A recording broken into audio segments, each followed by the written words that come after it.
Picture this. You're 5 miles above the Earth in a crippled bomber. The aircraft is shaking apart around you. Flames lick at the fuselage, and then you realize there are no parachutes left.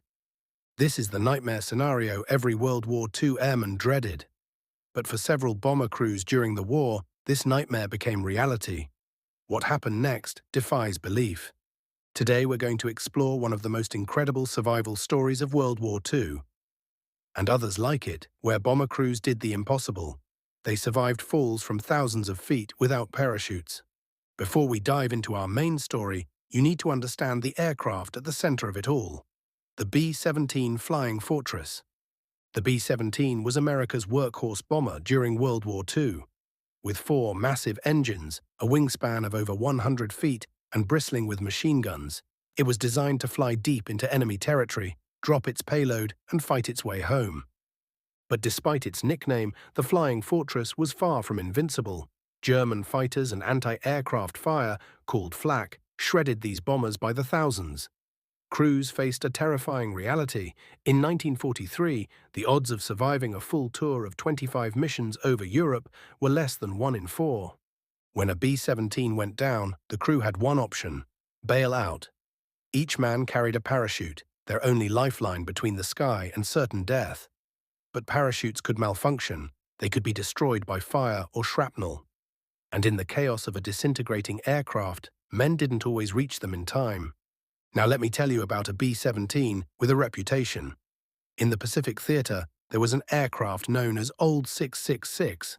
The number alone made crews superstitious, but this particular bomber had earned its ominous nickname through sheer bad luck. Old 666 had a history of mechanical failures and close calls. Crews who flew her came back shot up, battered, barely alive. She'd been through so many pilots that she sat abandoned on the tarmac, considered too jinxed to fly. Then Captain J. Zima volunteered to take her. Zima was an unusual officer. A bombardier by training, he'd taught himself to fly and wanted nothing more than to pilot his own aircraft. When no one else would touch Old 666, he saw an opportunity. He and his hand-picked crew spent weeks rebuilding her, adding extra guns, armor plating, and ammunition. They turned this jinxed bomber into a flying tank. On June 16, 1943, Zima and his crew took Old 666 on a reconnaissance mission over Bougainville in the Solomon Islands. It was supposed to be a simple photo run. It turned into a nightmare. 20 minutes from the target, the Japanese found them. Not 1 or 2 fighters, 17 Zeros swarmed Old 666 like angry hornets. They came from every direction, guns blazing, determined to knock the lone bomber from the sky. The crew fought back with everything they had. Sergeant Joseph Sanoski, the bombardier, manned the nose gun, firing in controlled bursts as Zeros screamed past. Zima threw the massive bomber into violent evasive maneuvers, trying to throw off the attacker's aim. For 40 minutes, the battle raged. Cannon shells and bullets ripped through Old 666's aluminum skin. The aircraft shuddered with each impact. Men were hit, bleeding, but they kept firing. Zima himself took a cannon shell through both legs and one arm. Blood filled the cockpit. He could barely see through the pain, but he kept flying. Sanoski, already wounded, stayed at his gun. When a Zero made a head-on attack, Sanoski fired until the fighter exploded. But return fire struck him in the chest. Mortally wounded, he crawled back to his station and kept fighting until he collapsed. Somehow, impossibly, Old 666 shot down 5 Japanese fighters and damaged several others. The remaining Zeros, low on fuel and ammunition, broke off the attack. But Old 666 was dying. 2 engines were destroyed. The hydraulics were shot out. Fuel poured from ruptured tanks. The aircraft was barely controllable, losing altitude over hundreds of miles of open ocean. What Captain Zima did next entered the realm of legend. Bleeding heavily, fading in and out of consciousness, he flew that crippled bomber for over 400 miles back to base. His co-pilot, Lieutenant Ruby Johnston, though wounded himself, helped hold the controls steady. The crew threw out everything they could to reduce weight: guns, ammunition, equipment, anything to keep them airborne just a little longer. They couldn't lower the landing gear. The hydraulics were gone. Zima would have to belly land the massive bomber at high speed on a narrow runway. As they approached their base, Zima made his final approach. He held old 666 steady, compensating for the dead engines, fighting the controls with his one good arm. The bomber dropped toward the runway, a dying giant making one last effort. Old 666 hit the ground hard, metal screamed against coral runway. Sparks flew as the bomber skidded forward, slewing sideways, finally grinding to a stop in a cloud of dust and smoke. Every man aboard was wounded. Sarnowski had died of his injuries, but the rest had made it home. Both Zima and Sarnowski received the Medal of Honor. The crew received Distinguished Service Crosses and Silver Stars. Old 666 never flew again, but she'd brought her crew home one final time. But Old 666's story, remarkable as it is, isn't about falling without parachutes. For that, we need to look at other incidents, moments when gravity itself seemed negotiable. Throughout the war, there were documented cases of airmen surviving falls from bomber altitude without functioning parachutes. These stories sound impossible, yet they happened, witnessed and verified. The key to understanding these survivals lies in physics, luck, and the human body's surprising resilience under the right circumstances. When you fall from high altitude, you don't keep accelerating forever. Air resistance creates what's called terminal velocity. For a human body, that's about 120 miles per hour in a spread eagle position. Now, 120 miles per hour is still fatal if you hit concrete. But if you hit something that decelerates you gradually, thick tree branches, a snow-covered slope, soft marsh, your chances of survival increase dramatically. Your body position matters enormously. Staying relaxed rather than tensing up can prevent bones from shattering on impact. Landing feet first or at an angle distributes force better than landing flat. And then there's pure luck. The randomness of where you land, what you hit on the way down, whether debris from the aircraft shields you or kills you. Let me tell you about Nicholas Alcomade, a British tail gunner whose story became one of the most famous survival tales of the war. On the night of March 24, 1944, Alcomade's Lancaster bomber was attacked by a German night fighter over Germany. Cannon shells ripped through the fuselage and fire erupted immediately.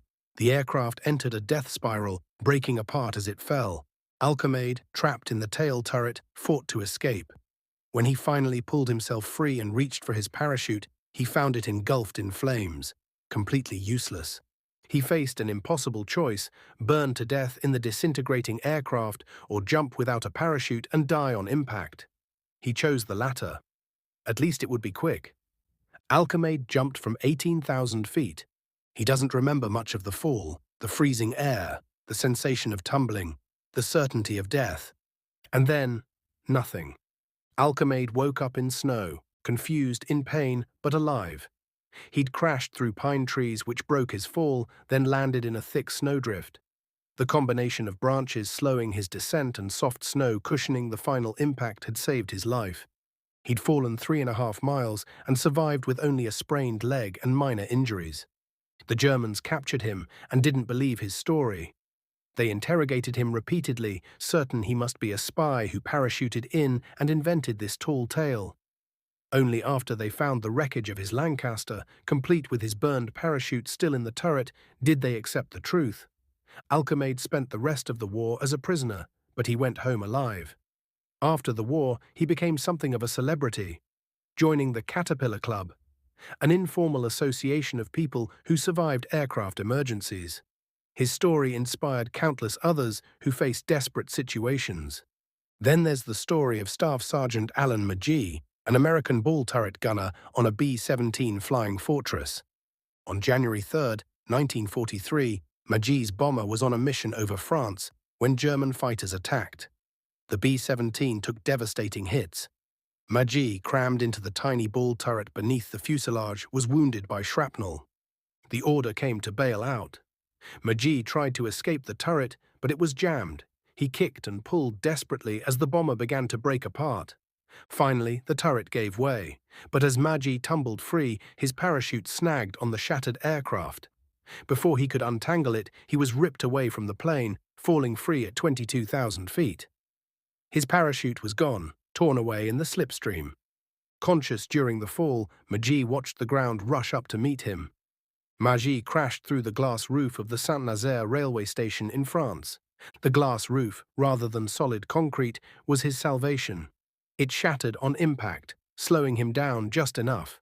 He hit the station floor and lay there, broken but breathing. He'd fallen over 4 miles. Maggi had suffered a shattered ankle, broken arm, severe wounds to his leg and kidney, and 28 shrapnel wounds from the fighter attack. But he was alive. German soldiers who'd been stationed at the railway station were stunned. They pulled him from the wreckage and, to their credit, got him medical attention. Maggi spent the rest of the war in a German POW camp, recovering from his injuries. After the war, doctors examining him couldn't quite believe he'd survived. The combination of circumstances, his body position, the glass roof, even his relaxed muscles during unconsciousness, had aligned in the most improbable way.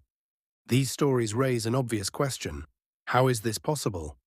Researchers have studied high-altitude falls, and certain patterns emerge among survivors. First, something must slow the descent. Trees, snow, sloped terrain, or in Maggi's case, breakable glass. A gradual deceleration, even over just a few seconds, can mean the difference between death and survival. Second, the falling person's position and muscle tension matter enormously. People who remain loose and limp, whether conscious or unconscious, fare better than those who tense up. Rigid bodies shatter on impact. Relaxed bodies bend and absorb force. Third, and this is crucial, luck plays an enormous role. For every Alchemade or Maggi, hundreds of other airmen fell and died. These survivors hit exactly the right spot, in exactly the right way, at exactly the right angle. Inches or seconds could have changed everything.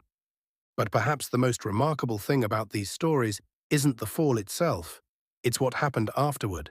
These men, having experienced the impossible, had to survive in enemy territory. They were wounded, disoriented, often in shock, yet their training and willpower kicked in. Alchemade, despite his injuries, tried to evade capture. Maggi, despite catastrophic trauma, survived in a POW camp where medical care was minimal. The mental fortitude required to survive the fall was matched by the toughness needed to survive what came after. Alchemade and Maggi aren't the only ones. There are other documented cases throughout the war. A Soviet lieutenant named Ivan Chisov fell from his damaged bomber at 23,000 feet in 1942. He aimed for a snow-covered ravine and hit the edge of the slope, rolling and tumbling down the hillside. He survived with a fractured pelvis and spinal injuries. A German rear gunner survived a fall from 18,000 feet when his parachute failed to open properly. He crashed through trees and landed in deep snow, walking away with only minor injuries. The commonalities in these stories are striking: high altitude, something to break the fall, and extraordinary luck. Imagine being in that situation. You're falling from miles up. You know you're about to die. What goes through your mind? Many survivors reported a strange calmness. Alchemade said he felt a sense of resignation. There was nothing he could do, so he simply accepted it. Others reported their lives flashing before their eyes or thinking of loved ones. The human mind in extremis does strange things. Time can seem to slow down. Clarity can emerge from panic. Some survivors don't remember the fall at all. Their minds shut down, sparing them the terror. This psychological response may actually aid survival. Extreme fear causes muscle tension, which is exactly what you don't want on impact. Acceptance and calmness might keep the body loose and flexible. Were these men heroes for surviving? In one sense, survival itself wasn't heroic. It was luck. They didn't choose to fall without parachutes. They didn't control where they landed. But consider what they did before the fall. They were combat airmen, flying into danger mission after mission, knowing the odds. They faced enemy fire, mechanical failures, and impossible situations with courage. And after surviving the impossible, they kept fighting. Alchemade and Maggi both returned home and lived full lives, carrying the weight of their experiences, but not letting those experiences define them. That kind of resilience, that's the real heroism. Today, these stories seem almost mythical. How could anyone survive a fall from 4 miles up? But they did. Multiple times, with witnesses, documentation, and physical evidence. These survivals remind us that the human body, under the right circumstances, is more resilient than we imagine. They remind us that impossible doesn't always mean what we think it means. More importantly, they remind us of the extraordinary situations ordinary people faced during World War II. Every bomber crew that took off faced the possibility of not coming back. They knew the risks. They went anyway. The story of Old 666 shows us courage in the face of overwhelming odds, a crew that fought their way through an ambush and limped home against all probability.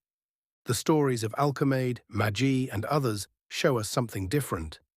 The razor-thin line between life and death, and the mysterious alchemy of physics, biology, and chance that sometimes lets people cross that line the wrong way and live to tell about it. These weren't supermen. They were young men, boys really, who found themselves in extraordinary circumstances. Some made it home, many didn't. But the ones who fell from the sky without parachutes and survived, they remind us that even in the darkest moments, even when all hope seems lost, miracles can happen. Sometimes you fall from the sky, and sometimes, just sometimes, you walk away.